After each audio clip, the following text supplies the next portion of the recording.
Can someone sell their soul to the devil? That is our big question in today's Facebook Live. And as people are joining, I'm going to make some quick announcements, and then we will get to our topic at hand. Hi, everybody. My name is Maya Zahira, and I am a psychic protection expert. I'm a total nerd about this subject. I know lots about it. And my website is psychicprotectionsanctuary.com. If you are interested in learning more or working with me, there's a variety of ways that you can do that. And you can find that information on my website, psychicprotectionsanctuary.com. Now, a big shout out as we're starting to my YouTube community. You guys rock. If you're watching this early on, you're probably one of my YouTube subscribers. You're watching on there. So I just want to let everybody know this is a Facebook Live. I don't edit these on purpose. I would rather be busy helping people in a bigger way, like working with the students in my online academy.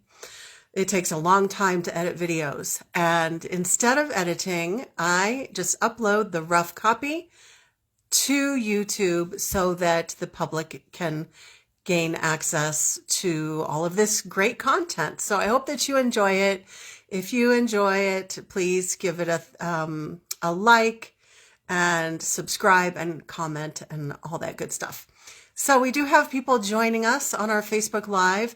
This Facebook Live is taking place in my free Facebook group. The free group is called Psychic Protection Sanctuary. It's the group, not the Facebook page, the group. I also do have a paid members only Facebook group. That's my Spiritual Empowerment Academy. That has a whole bunch of bells and whistles. But my free group, I invite you to join it. And we have a Facebook Live now. I've been doing it weekly, so every Tuesday evening at 5:30 Pacific. So I want to say hi to Patricia, our first person joining live. We just had the daylight savings time change last weekend, and everybody is trying to catch up with that. So we have other people here too. Feel free to say hello and where you're joining from. And our topic for today is kind of maybe a spooky or creepy topic, but we do cover some spooky topics in this group. It's kind of inevitable. And I know that you're here because you want to hear even about the uncomfortable stuff, because you are curious and you want to know. It's better than not knowing. So we're going to talk today about the subject, can someone sell their soul to the devil? And I have some really interesting details about this. Hi, Rosalinda. Good to see you. All right. So now we are ready to go. We are ready to start. I better get my old lady glasses ready, because I noticed that I'm having trouble reading the screen. So if you guys comment at all, I'll have to put my old lady glasses on. Just started to have to use those a year ago. Hi, Rosalinda. Good to see you. So I love to have lots of interaction in our Facebook Lives. So as we go through this subject, please feel free to share your own thoughts, beliefs, opinions, maybe a story, maybe a situation. Just a heads up, though, if you share a really long story, sometimes it's hard for my device to see all of that. So keep it in shorter snippets, because I don't want to leave out any of your important words. All right, let me get a drink before we go into our subject. I've had the respiratory infection junk that's been going around southern Kansas. I said Kansas because I used to live in Kansas. Southern Arizona. It's not COVID. I have actually been like 99.99% done with it for like 2 weeks, except the froggy throat. So please pardon that and the throat clearing. Thank goodness I'm not awake coughing all night like I was for like a month. It was the worst. It was the worst respiratory infection. But life happens. Okay, so we've got a nice group here live. Thanks for being here. So as we dive into our big existential question, can someone sell their soul to the devil?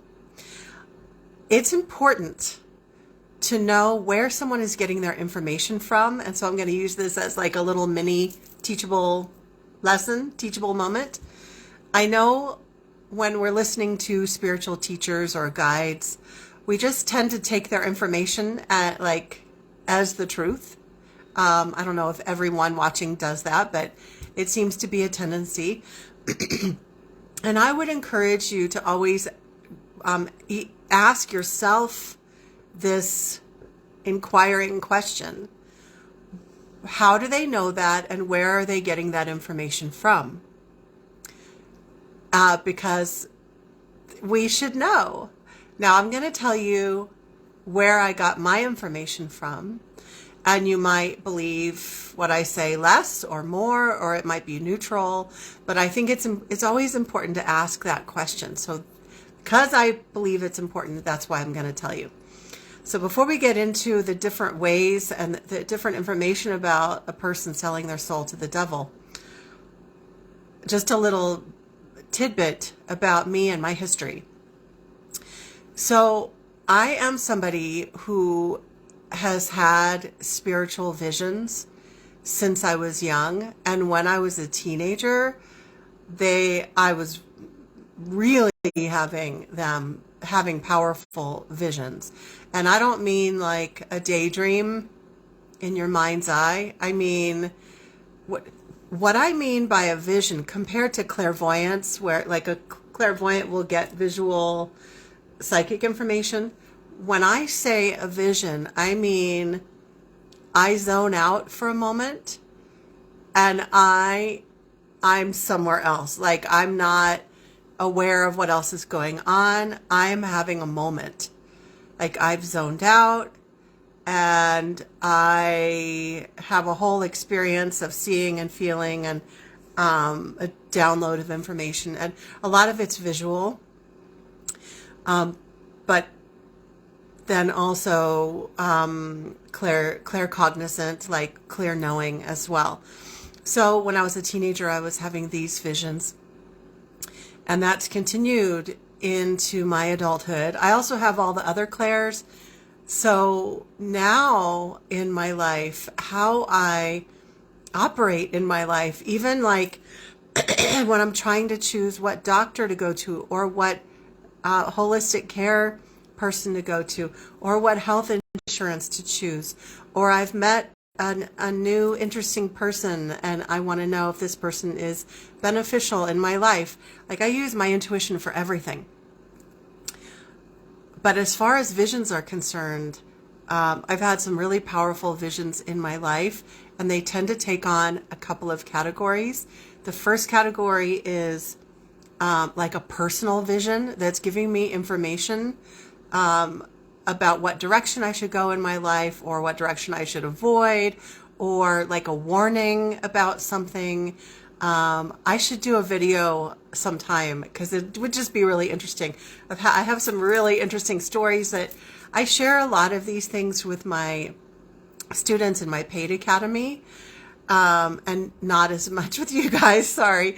But I do share some with you guys.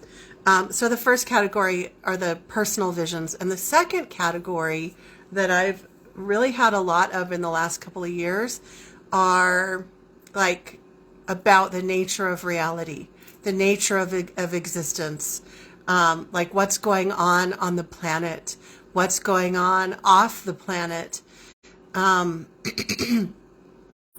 Like what's going on in the afterlife? What is the afterlife?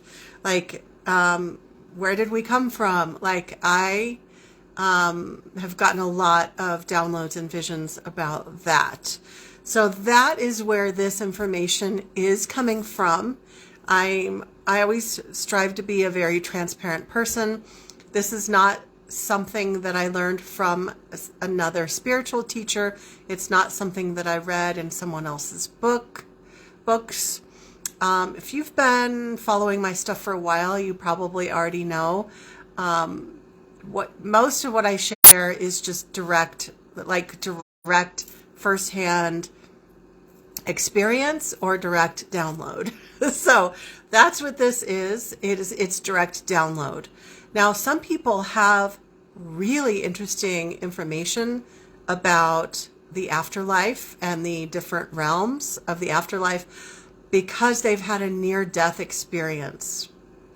And people who've had a near-death experience are certainly, oh my gosh, amazing resources for learning pieces of information about what's going on the other side. I say pieces because I actually have a personal interest in this subject of near-death experiences, and I listen to a lot of people's stories, and it seems like everybody has kind of a sliver of information based on their own experience. And then when we put it all together, it tends to create more of a holistic knowledge. So people who've had near-death experiences are great resources for understanding what could possibly be going on the other side. And again, being fully transparent. As of today, I've never had what would be considered a near-death experience. A near-death experience is when someone has actually died, either for a few seconds or a few minutes or several minutes, because of illness or accident or something like that. And even if they died for just a few seconds, the other side is timeless. So they might experience what feels like hours on the other side, even though they were just gone for like just a very short time. I have never had that experience to this day. However, I had an experience last year where I started to leave. I almost left. Actually, I'll tell that story some other time because it's off subject. But I did not, it didn't last long enough to where I went over to the other side. Okay, I was having a very serious medical issue. I almost left, and then I came back into my body. But I didn't go over to the other side. So I don't have that to base my information on, but I've had so many visions in my life that I literally interpret reality based on the many visions and downloads that I have. Now I want you to imagine, here I am. I live in the Southwest desert, southern Arizona. I live out of town, out in the country, and I sit out back that way and I gaze at the mountains, and I have a lot of visions when I do that. But I've had visions even standing in my kitchen chopping vegetables. Like, it just happens like all the time. So that was a big sidebar there, but I felt like that context is important. As I go on to speak with some authority about what I've been shown about whether someone can sell their soul to the devil. Okay, so you can decide what you think, or maybe you've had different experiences or different intuitive downloads. I want to just check and see if I'm missing any comments. Okay. All right. So, can someone sell their soul to the devil or to the demonic realm or to darkness? Whatever word you want to use. I know some people are like, well, I don't believe in the devil because they reject that story. That's fine. Like, but can someone sell their soul to the forces of darkness? Then call it whatever you want. It does not matter to me, because it seems to me that we're talking about the same thing, just different, maybe words or a different look, but it's the same thing. Okay. Can someone sell their soul to the forces of darkness, or to the devil, or to the demonic realm? And according to what I've been shown, absolutely yes, they can. And there are a lot of people who do. And there are a lot of people who try to. And the reason why I wanted to come on and talk about this tonight is because I got some downloads about these exact things that I'm going to share. I received some downloads and visions. It's kind of all download/visions during some client sessions and during a class that I was teaching just in the last 10 days. And so I'm going to share with you what I was shown. Okay. So this is my first time talking about this information, so be patient and kind as I try to kind of organize my thoughts here. So absolutely, yes, people can sell their soul to the devil or to the dark forces, and it happens all the time. And what I was shown was that there are basically 3 levels of how this might be done. So this might be interesting to many of you. The first way that this could happen, the first possible way that it could happen of the selling one's soul to the devil, is the least powerful way. So this, but it's also the most common. And when I say least powerful, I mean there's the least chance that it would develop into an actual deal that the person would be held to. So this first way is related to intrusive thoughts. That's the phrase that I'm going to use. Intrusive thoughts. Every human experiences intrusive thoughts from external sources, from entities, spirits, demons, other beings that are interacting in our space. And there's so much that we can't see, that most people can't see. We can see our physical reality, and there's a lot of other stuff going on. So there are spiritual entities, there are also energies, there are technologies, there are all sorts of things that are sending frequencies and not so great information into the information field, into the energy field. And those of us who are sensitive pick up on that. And some of those intrusive thoughts are very negative. And it might be a thought that says, I should do the thing, sell my, I don't even want to say it. Okay. I should do the thing. I should, if I make this promise, then maybe I can have such and such, so and so, right? The reason why I don't want to, I just don't want to put it into words, because there is always a chance that it can kind of, words are powerful. So we don't, even though it's not nearly as powerful as the other 2 ways that I'm going to talk about, I just don't want to put it into words. I'm sure you can understand. So those externally, those intrusive thoughts that are coming from external sources, the dark forces, negative forces, demonic forces would love for us to have a thought that we want to do that thing, the thing that we're talking about today. to make that deal. And so absolutely, those kinds of intrusive thoughts or nudges can be sent to people, and they don't even realize that it's not their own thought, it's not their own nudge. Okay?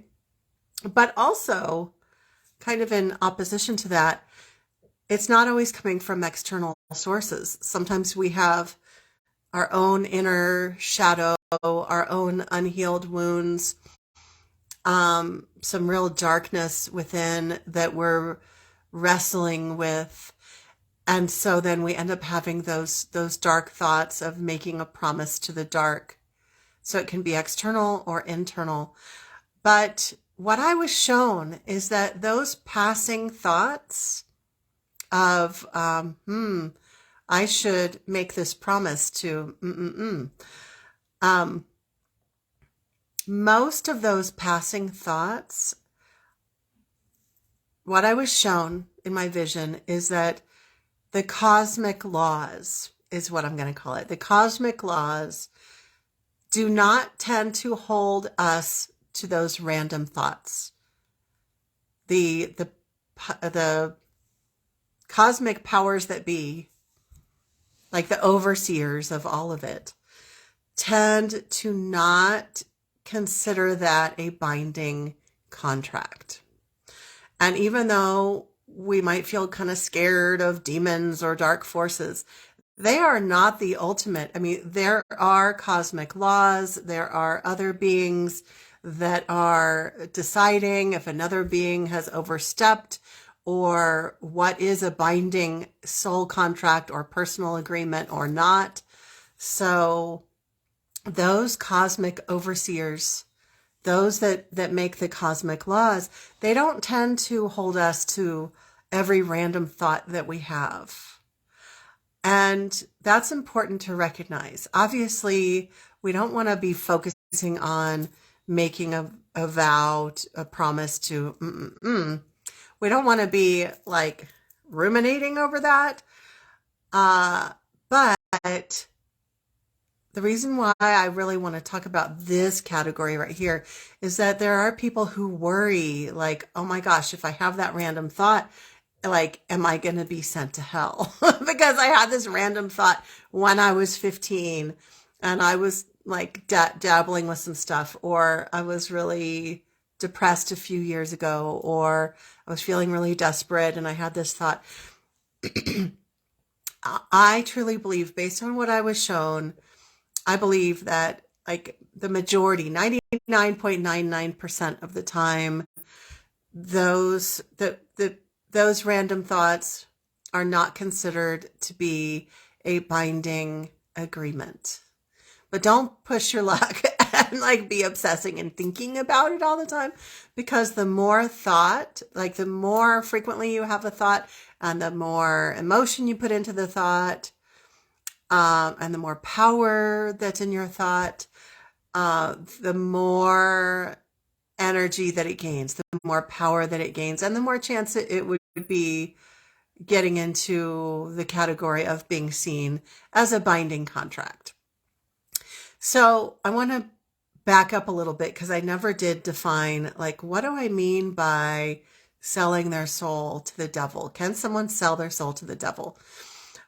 What I mean, what I'm talking about is when someone verbalizes a promise, a vow, an agreement, a contract to those dark forces in exchange for something that they want, whether it's based on greed, a desire for fame, love, but we're not talking about actual love. We're talking about like they want to manipulate or force a certain person to love them. That's not actual love, that's control. But those are some of the reasons why someone might want to make such a vow. Now, I tend to attract people into my world who have a wholesome side like I do. So you're probably watching this going, why would someone be that stupid? Like, because most of us here have really good common sense, and we're wholesome and grounded, and we have a good thinking mind that thinks things through. But there are people there are people in the world who simply don't think about consequences. They're just thinking about the now. What can I get now? And maybe I can get out of that deal later. I just want to achieve what I want to achieve now. And it's this whole, yeah, like well, maybe we should see people who would tend toward making that kind of vow are probably, now this might not be true all the time, because sometimes people might make a vow because they're really in desperate straits. But the other people who would make the vow might be people of low integrity who would never intend to honor a contract or to honor a promise. So they just want to get the goodies, and they are going to try to figure out how to get out of fulfilling their part of the agreement. So that's probably where some of that dumbassery is coming from. Like, why would you even make a promise like that? Well, if we look at it in the context of maybe this is someone who never keeps their agreements, and so they're dumb enough to think that, well, they can somehow get out of it. Because it is pretty dumb.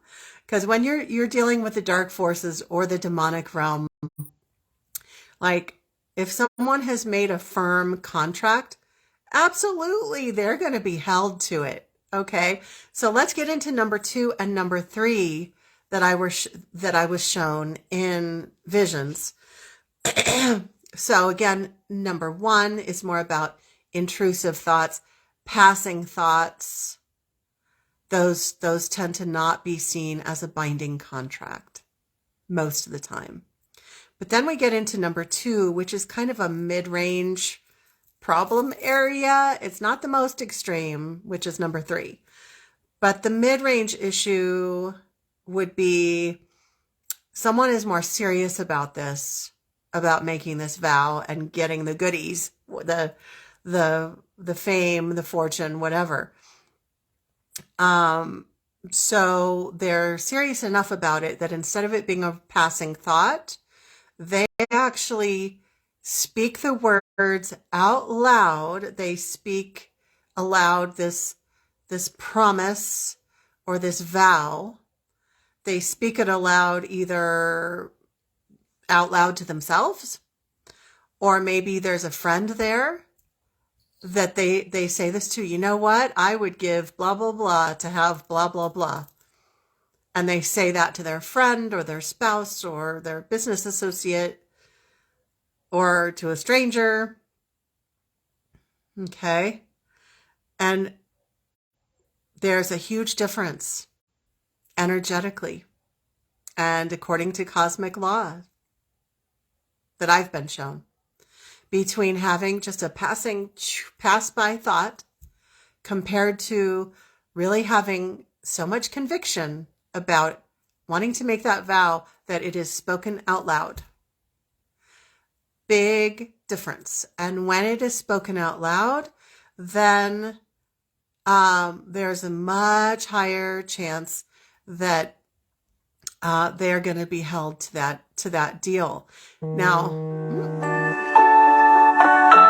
sorry about that. That was my alarm. So, and I lost my train of thought. Let me get a drink.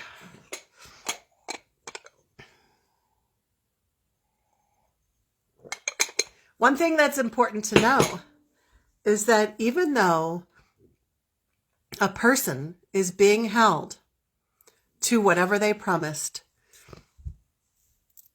the demonic realm, the dark forces, tend to not always follow through on what they promised. So in the number 2 scenario, where the person has spoken what it is that they desire. And maybe their life still continues to suck or be a normal life that has ups and downs. So the demonic realm or the dark forces never showed up and made them a famous, like, rock star or whatever, right? Or gave them $1 million. But yet they might still have a problem when they die. That they might still be expected to fulfill their part of the deal, which is that they said that they would sell their soul. And so they're going to go to the lower realms of the afterlife, the hell realms. Now, the number 3 version of this that I'm going to get into next is a lot harder to get out of, to reverse. The number 2 version that I'm talking about right now, if somebody has made that kind of a vow, a verbal statement at some point in their life, which some of you watching may have done it, probably because you were feeling desperate or you were just maybe young and stupid, because all of us were young and stupid in some way, shape, or form. Okay.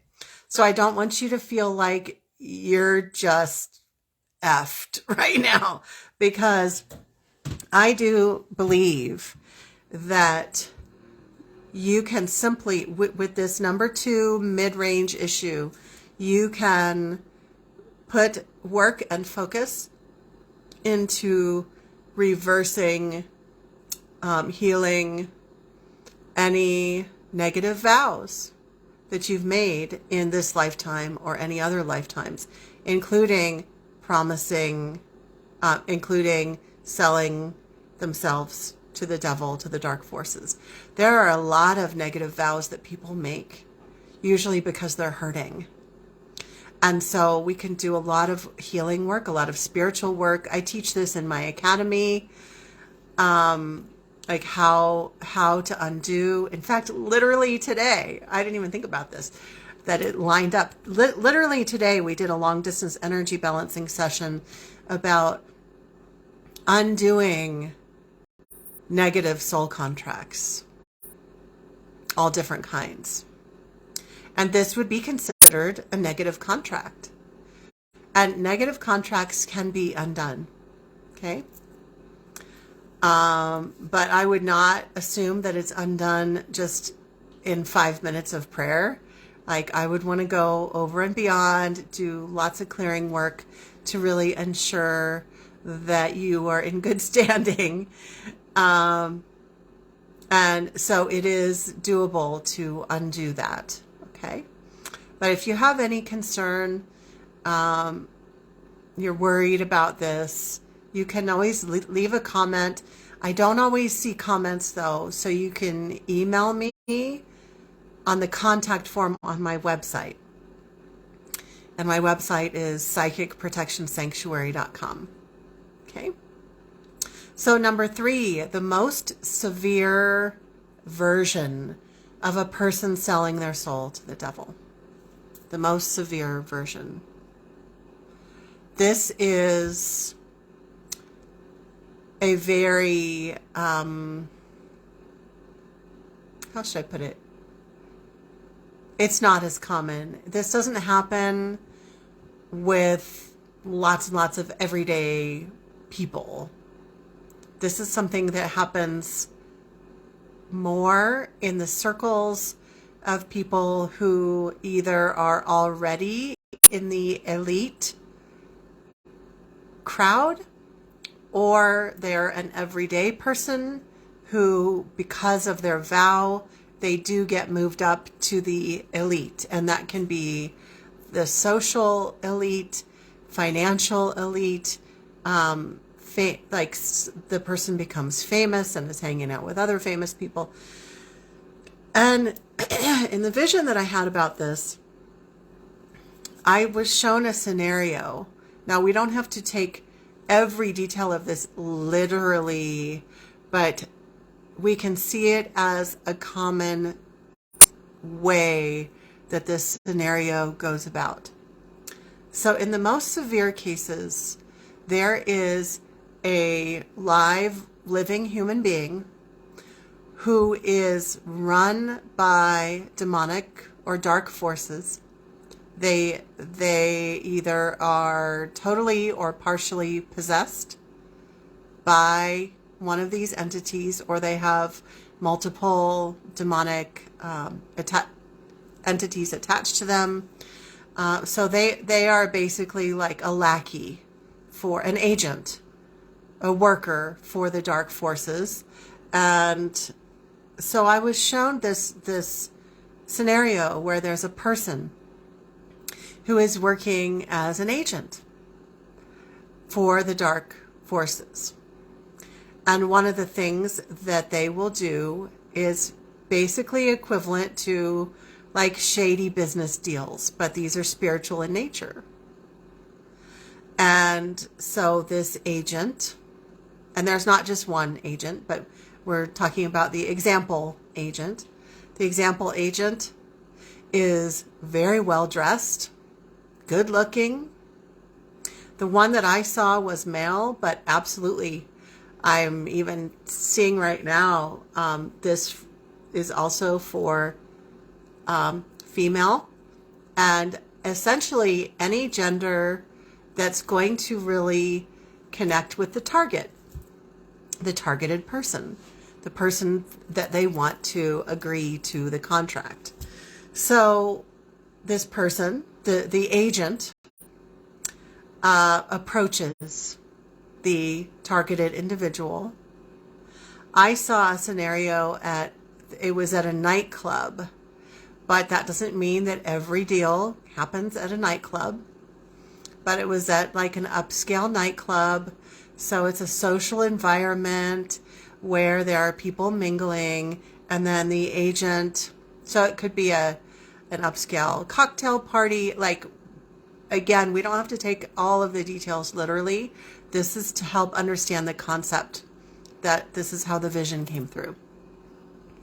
So the agent approaches the targeted individual and schmoozes with them and convinces them, hey, I have a deal for you. And of course, the dark forces or the demonic forces are not of integrity and